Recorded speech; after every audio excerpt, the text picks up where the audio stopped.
Bonjour, bonjour, habitants de la Côte d'Ivoire. Je suis Monsieur Asso Mackenzie Kadja, producteur, réalisateur du Sac de Mac, l'émission sur YouTube qui parle de sport, d'art et de culture.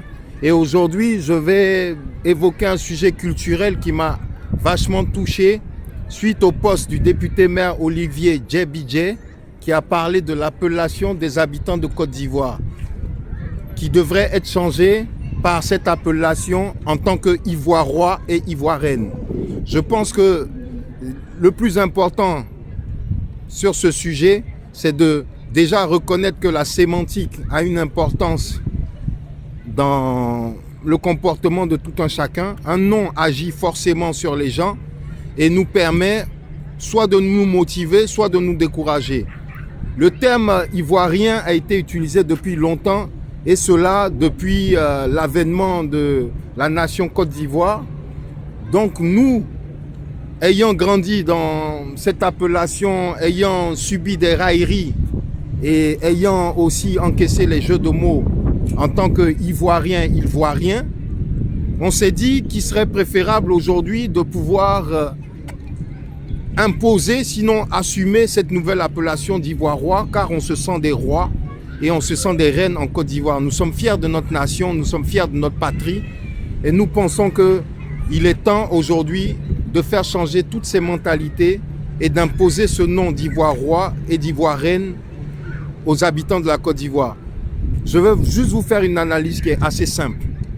La devise de la Côte d'Ivoire, c'est union, discipline, travail.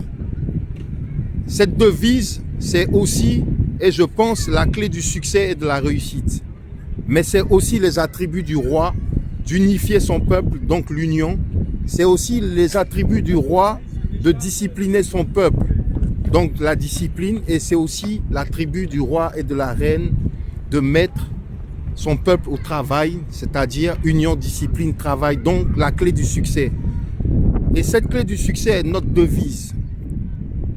À partir de cet instant où nous avons pris conscience et que nous décidons de nous faire appeler des Ivoirois et des Ivoiriennes, je pense qu'il y a beaucoup de choses dans notre mentalité qui devra se transformer, sinon se changer. Les choses ne vont pas se faire du jour au lendemain, mais l'attitude d'un roi et d'une reine, c'est d'abord et avant tout le respect, la fierté et surtout dans l'agissement et l'accomplissement de ses tâches.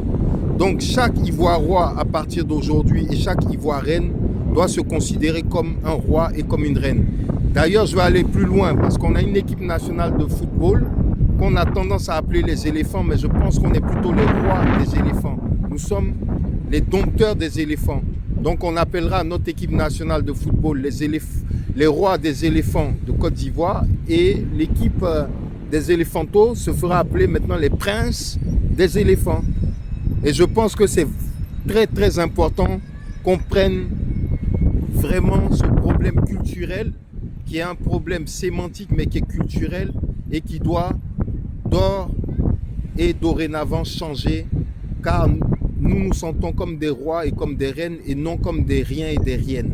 Donc à partir d'aujourd'hui, je lance ce mot d'ordre accompagné du poste de monsieur le député Olivier Djebidje, député maire de Zieunula. Je lance ce mot d'ordre et je lance cet appel à tous les habitants de Côte d'Ivoire fiers de leur patrie et de leur nation de ne plus se présenter en tant que rien ou rienne, mais de se présenter en tant que Ivoirois et Ivoirienne. Et cela, je sais que nous pouvons assumer et nous sommes prêts à aller jusqu'au bout pour faire de notre patrie une patrie de prospérité, car cette richesse appartient aux rois et aux reines. Les Ivoirois et les Ivoiriennes, je vous salue et à très bientôt. Abonnez-vous à la chaîne Le Sac de Mac pour des sujets de sport, d'art et de culture. Let's go!